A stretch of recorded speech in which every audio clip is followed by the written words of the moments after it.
नमस्कार। युद्ध विराम के पश्चात विश्व स्तरीय घटना के अवशेषों को भारत का विपक्ष जितनी तत्परता से तलाश रहा है, उतनी तत्परता से हमले में मारे गए पाकिस्तानी दहशतगर्दों के अवशेषों को पाकिस्तान की सरकार भी नहीं ढूंढ रही है।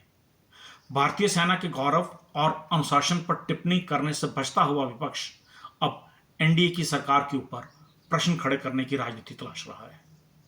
भारत विश्व में राजनीतिक, आर्थिक और सैन्य शक्ति के लिए नहीं, अपनी राजनीतिक अनुशासनता के लिए भी जाना जाता है और भारत ने सदैव दो पक्षीय संवाद को महत्व दिया है। वो चाहे व्यापारिक हो, राजनीतिक हो, अंतर्राष्ट्रीय संवाद हो। भारतीय जनता पार्टी इस बात को सुनिश्चित करती है कि दो पक्षीय बातचीत भारतीय विदेश नीति का अभिन्न स्तंभ है। किसी अन्य राष्ट्र द्वारा हस्तक्षेप या टिप्पणी उसकी व्यक्तिगत महत्वाकांक्षाओं का हिस्सा हो सकती है या किसी को आश्वासन या स्वयं को खुश करने का नजरिया।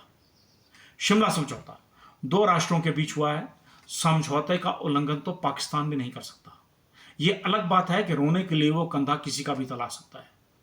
राष्ट्र के भीतर पनप रही देशद्रोही ताकतों को सहारा ना मिले, यह उतना ही महत्वपूर्ण है जितना देश के दुश्मन के साथ लड़ना।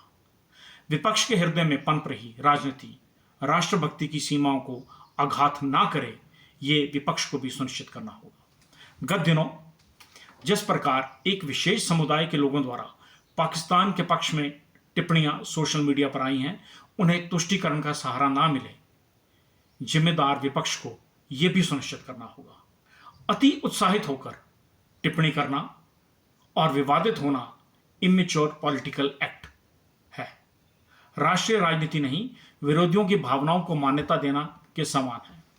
खुशफहमी तो कांग्रेस को भी है कि एक दिन राहुल जी प्रधानमंत्री बनेंगे, उस पर भी पूरा विपक्ष को टिप्पणी नहीं करता। किसी भारतीय नेता को परांठों से अच्छा पिज्जा लगे तो उसकी निजी समस्या है। विवादित बयानबाजी राष्ट्रीय विरोधी प्रोत्साहित करती है। नमस्कार।